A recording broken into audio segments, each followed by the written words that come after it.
Hello. Today I am in Upper Bidwell and I'm here overlooking the canyon. As you can see, the beautiful canyon. It's such a great scene. Thousands of years old, these rocks and these cliffs. And I'm just here by myself, being this lucky guy on a Monday afternoon to go here and to be here. I'm going to take you with me. I've already done quite a long walk because it is quite a hike to get up here. And I'll be very careful where I put my steps. I was all the way up there before, and I came all the way down here into the bottom of the valley, where you have this gorge here, this beautiful gorge. Oh my God, it is so beautiful here. There's nobody here, and I like that. Here, look at that. The rocks are kind of wet, you know. So kind of clampy out there. Gets really cold at night. Oh, last night it froze. And let me see here. Gonna show you how the water runs here. You can see it down there. It's very deep.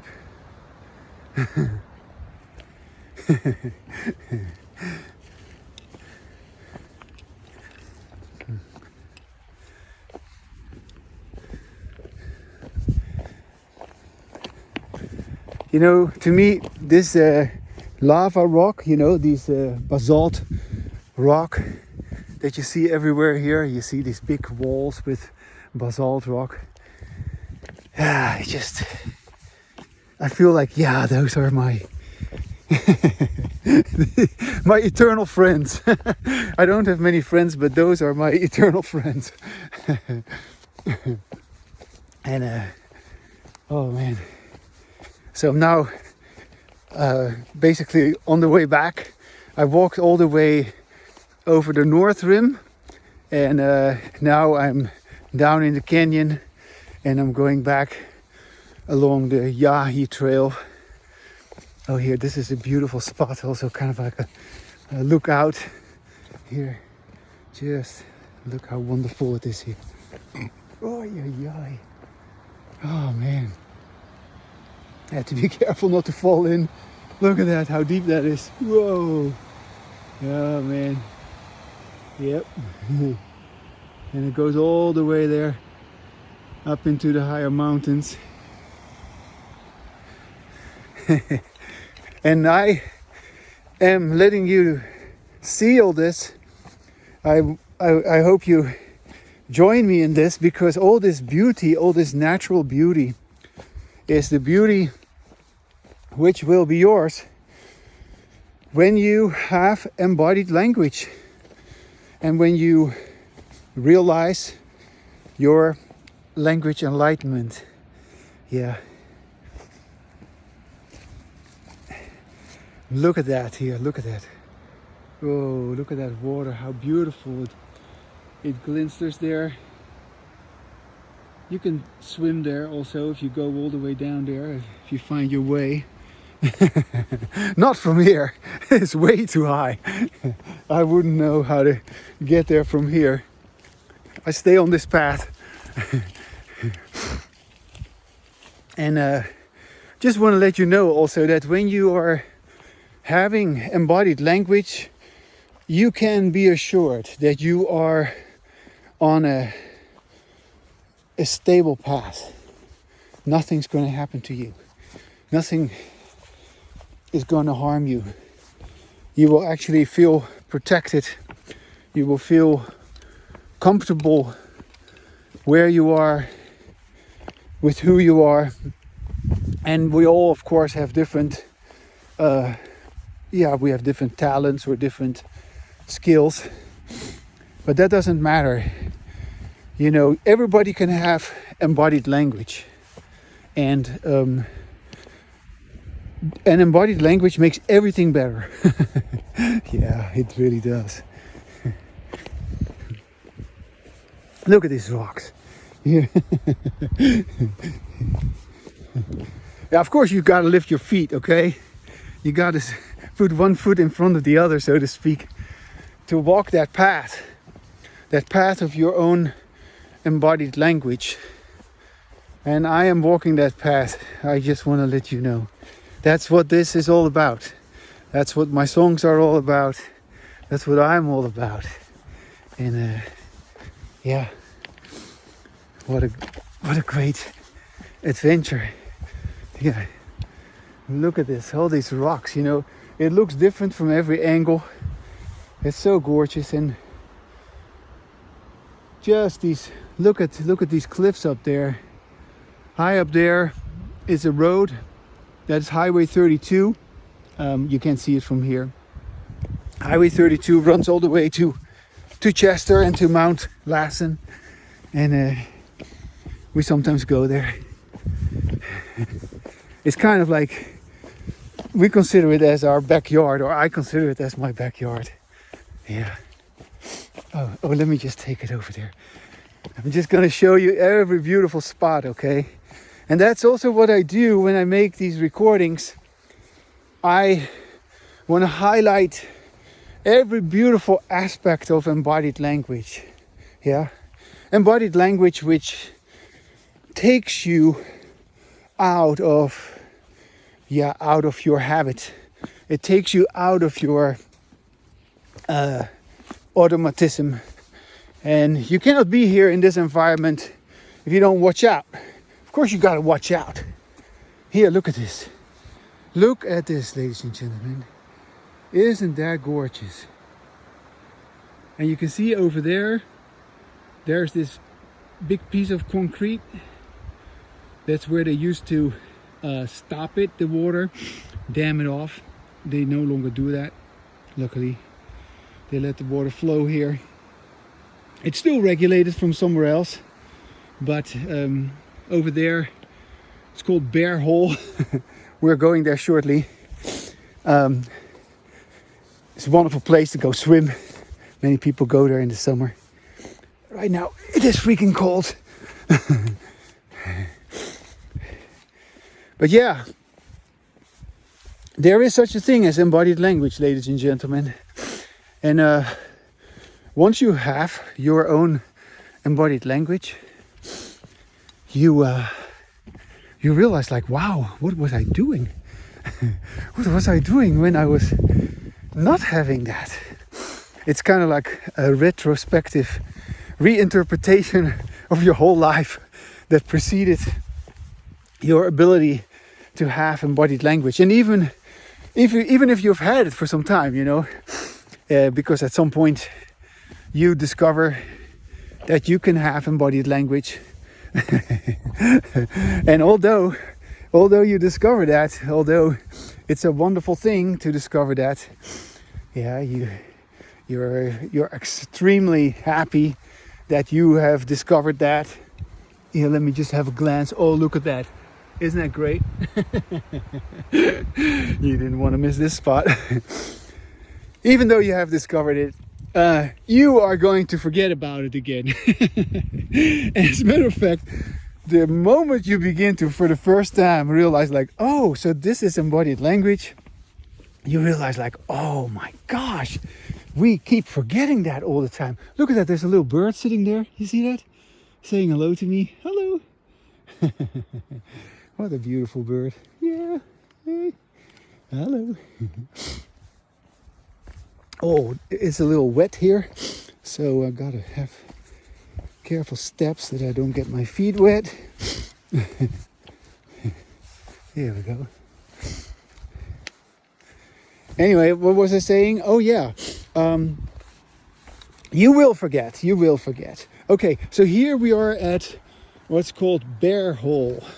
Look at that. Isn't that gorgeous? Ooh. Now, we don't want to fall down here. Yeah.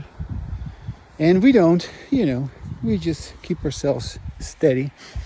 Here is some kind of stairs and I'm gonna take very good care going down these stairs here. Ooh, that is kind of tricky. Let me see. Okay, I may need to put my phone away here for a while, and then I'll pick it up in a minute or so once I've passed this difficult spot. So that's what I'm gonna do. Look at that here, isn't that gorgeous? Ooh, I have to go down there. And I better keep myself really steady here, because as you can see, this is a dangerous spot. And yeah, life is full of danger, but you know what? I can handle it. Anybody can handle it. So I'm gonna put my phone away for a second, and then I'm just gonna go down here into this area. It is very narrow, but I can let myself sink down into this here without any problem. I've done it before.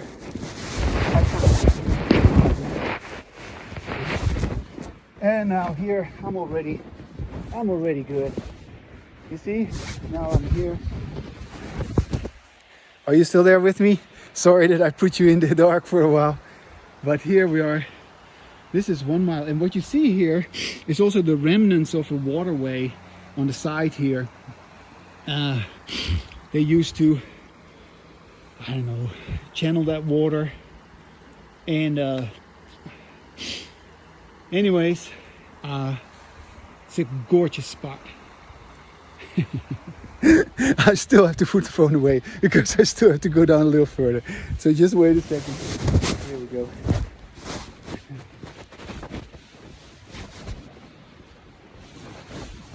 I just gotta be careful. And this is, of course, you know, anybody can do it, you know. If you are healthy, or if you're not an invalid, you can, you know, hold yourself onto the rock. The rock isn't going anywhere. Yeah. Here we go. I'm almost there. Just a bit further. Okay. Look at that. Now, I'm gonna get you out of my pocket. Look at that. I came from up there.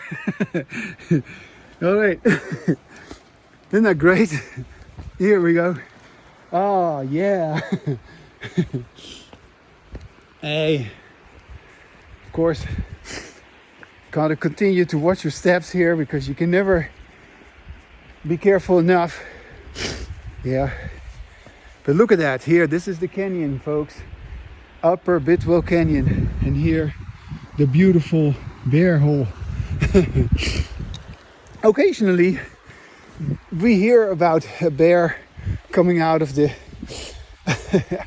mountains this way, or a bear, or also what you call them, mountain lions. And over here, I gotta pay attention to my steps here. Whoops! Here, look at this. This is where I'm going. Yeah, no big deal.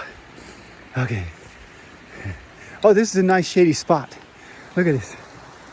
Oh man. I'm gonna sit here for a little bit because I have made a big hike so far, and I've talked for quite some time now. Let me see. Oh, it's only 15 minutes. Not too long.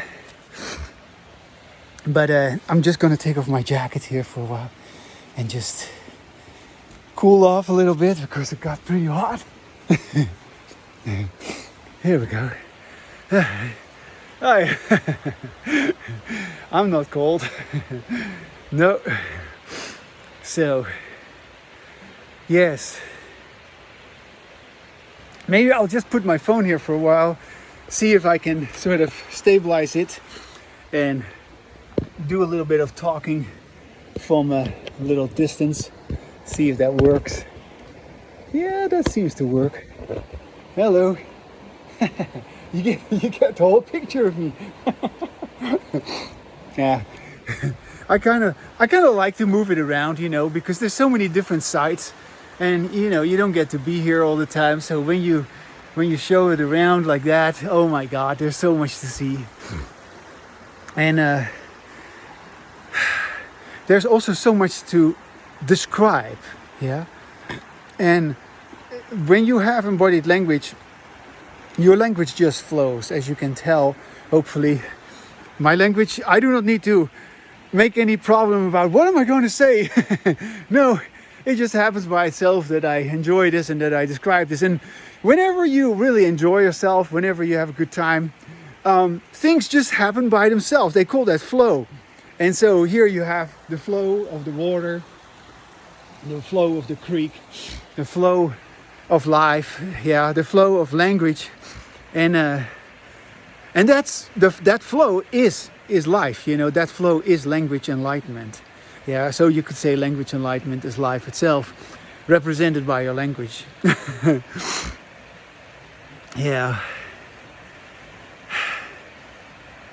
I know that I'm just looking at myself, but I'm proud of myself. As I was walking up here before I started making this tape, I was really, really quiet. And I was so quiet. And I was just, because I was coming all the way, I was just walking, I was just observing, I was just enjoying, not saying anything, not being busy with language. I was just watching all my steps, because it was also kind of, when I was coming down, it was also kind of steep sometimes. And so I was really quiet. But now that I'm talking, I want to say something about being quiet to everybody, and something that probably nobody has ever said. And I don't recall saying it myself, because there's a lot of things, of course, which I've said before, although I say them maybe again. To me, it's always new. To me, whatever I say is in embodied language, it's always like fresh, and it doesn't matter that I use the same words, the same language, or even describe the same things. It is a different moment, it is a different feeling, a different time. So it's always new. And that newness of embodied language is such a beautiful thing. And so that also applies to silence. And it applies to describing the silence.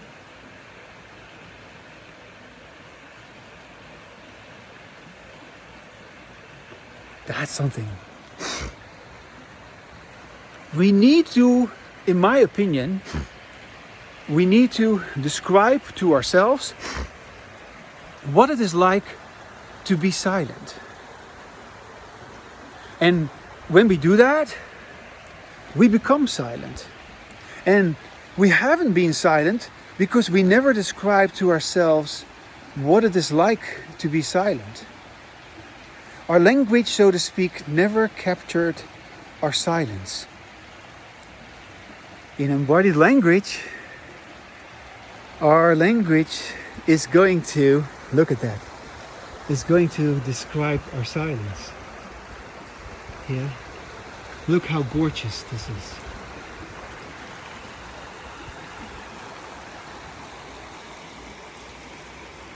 Yeah. And the description of the silence is going to emphasize the silence. It's going to make the silence deeper. And that deeper is, of course, just deeper. Waters are deep. Yeah, the deep water. A deep conversation. The deep is just a metaphor. What I mean by deeper means that you really feel silent while you speak. You feel silent with your language. Your language does not in any way disturb the silence.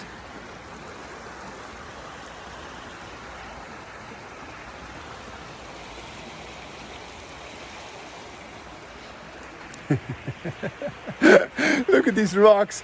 Here, these are my friends. I introduce you to my friend, okay? Good old rock. Good old solid, what is it? Basalt, basalt rock. And these basalt rock are very silent, you know, they help you. So, okay, I'm going to put on my jacket again and continue my walk. So I'm just going to put the phone down here for a second. No, wait. Going to put the phone down here for a second. Here you go.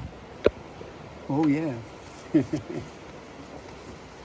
Isn't that nice? What a picture. Oh my God. Yeah, I don't need to sit in a cave, you know, to meditate, but when I happen to see a cave, I love to go in it. So here we go, folks. Guess what? I found my cave. Here we go. Oh my God, look at that.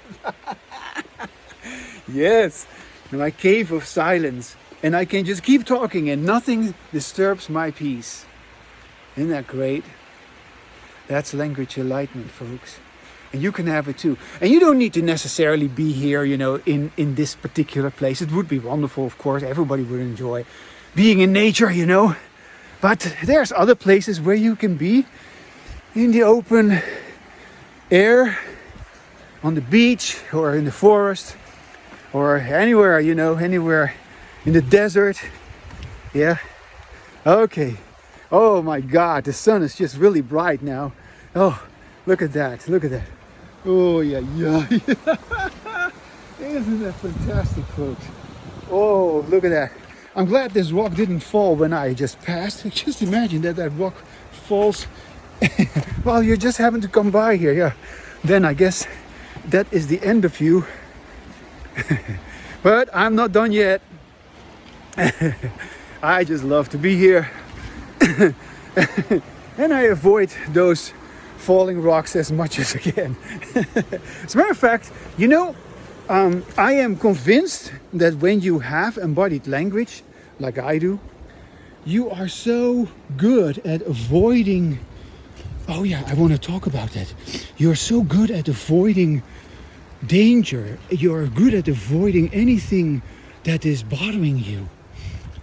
Why? Because your embodied language is, of course, totally free from any trouble. Yeah. And so, because it is so enjoyable, you begin to take care of your own, we call that our peace of mind, but of course it has nothing to do with the mind. I don't have a mind. I don't care about this stuff about people talk about that, you know, that they have a mind and a peace of mind. No, there is language that we use, which either we use correctly, and when we use our language correctly, then we feel very peaceful. But when we use our language incorrectly, then we're all messed up. Whoops. Yeah. And so, don't call that mind. No, that is just your language. And you have never actually paid attention to the fact that that is what is actually going on. Because the moment you turn to your language, you realize like, oh, wait a second. I was carried away by my disembodied language. And that disembodied language needs to be avoided. But how can you avoid it if you don't describe it? If you don't recognize it? If you don't let yourself know, oh, I don't want this. Why am I doing this? Why am I busy with all these problems? Why am I busy with this language, which is about nothing but stress, frustration, anxiety, fear, worry, jealousy, hatred. Oh my gosh, the list goes on and on. Well, once you say this to yourself, you realize like, oh, so I was automatically involved in that disembodied language. And I didn't even realize it. And yet, when I describe it to myself, it stops. When I describe it to myself, it dissolves. When I describe my disembodied language to myself, all of a sudden I go into embodied language again. And then I become more careful. And then if I feel this peacefulness, this comfort, this silence, this wonderful feeling of well-being, this sense of ecstasy, yeah? It's ecstasy. A feeling that you say like, oh, this is where I want to be. I have arrived. This is who I really am. Yeah? Then you begin to become more careful. And then you begin to also describe your silence. And when you describe your silence, you are actually describing your language enlightenment. That's what I'm doing right now. While being on a walk along this beautiful creek and this beautiful place. And let me see how far we are. Don't want to make this too long of a recording. Oh yeah, I still got a couple of minutes. So yeah, that's a beautiful environment that you create. Yeah, because I also create my own environment. I create this environment with my language. Other people, they may come here, but they don't experience the same beauty. Even though they may experience some of this beauty, of course, because you can't deny that this is awesome to be here. But as we all know, people can be having a lot of money, or they can have a lot of influence, and yet they're unhappy. People can be, I don't know, maybe they have an airplane, they can just fly to wherever they want, or they have a boat, a yacht, and they can just take their yacht across the ocean or something like that, go to a tropical island. Anyways, I don't have all that. But what I'm saying here is that if you do not have embodied language, you may have a lot, but you cannot really enjoy it. And whether that's nature, or whether that is your food, or whether that is the company you have with the people you're with. And so, yeah, I create this. And so your language is kind of like the icing on the cake. Yeah. And the world is inviting you to have that language. Yeah. The language that creates space, which I used to call disembodied language. I used to call embodied language the language that creates space.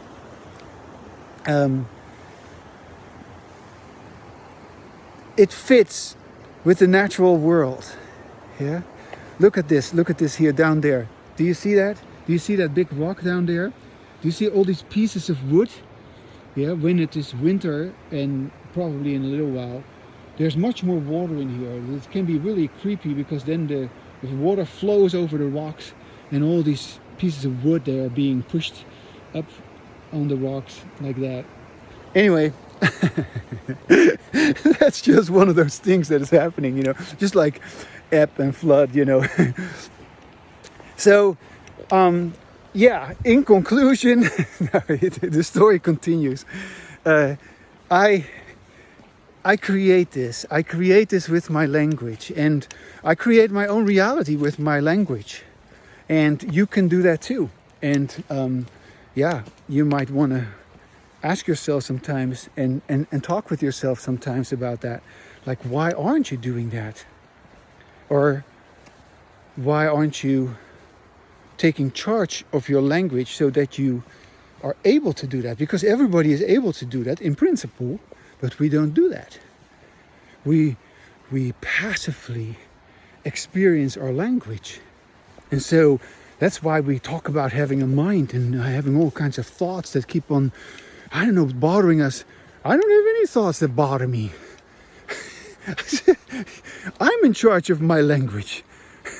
So you can be in charge of your language. And okay, I'm gonna take you to one more place that I want to show you. I'm just gonna stretch it out a little bit further, because there's this one place which is nearby, and over there I'm just gonna speak the last words for today. But there's this little there's a little stream that sort of joins the creek here, and it's called Alder Spring, and so we're going to go to that place.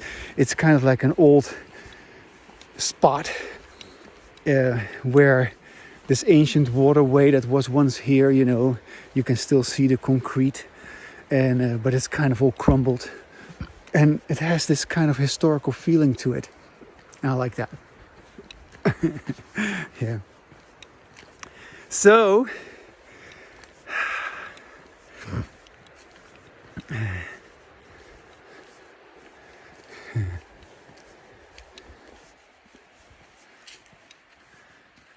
here's another friend.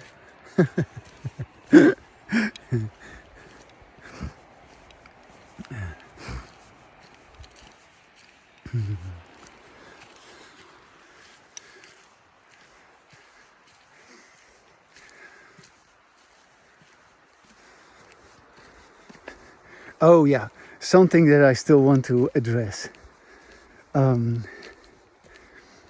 There is always, when you have embodied language, or when anybody has embodied language, there's an accumulative effect, a result, an outcome of what you have talked about, an outcome of having said what you said, an outcome of addressing what is important to you. This is important to me, and unfortunately it's not important to you or to most people. But if it would be important to you, you would also express it, and you would also enjoy expressing it, and you would also then, of course, obtain or experience the consequences of having done that. And yeah, I wouldn't necessarily call it silence. I would just rather call it joy. Yeah. Here, this is Alder Spring, and so I'm gonna turn the phone around so that you can see it where I'm going. Here.